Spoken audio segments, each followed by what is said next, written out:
Stephen O'Brien. Oh, agus on a hallball like Iver Quilligan. Deshan Shaw, agus Ishtak Salim Todd.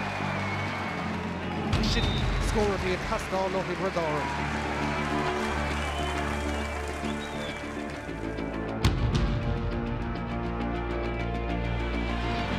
Patrick Bottomar, the supplier. John O'Brien, the finisher. Dropping short. And it's hitting the back of the net.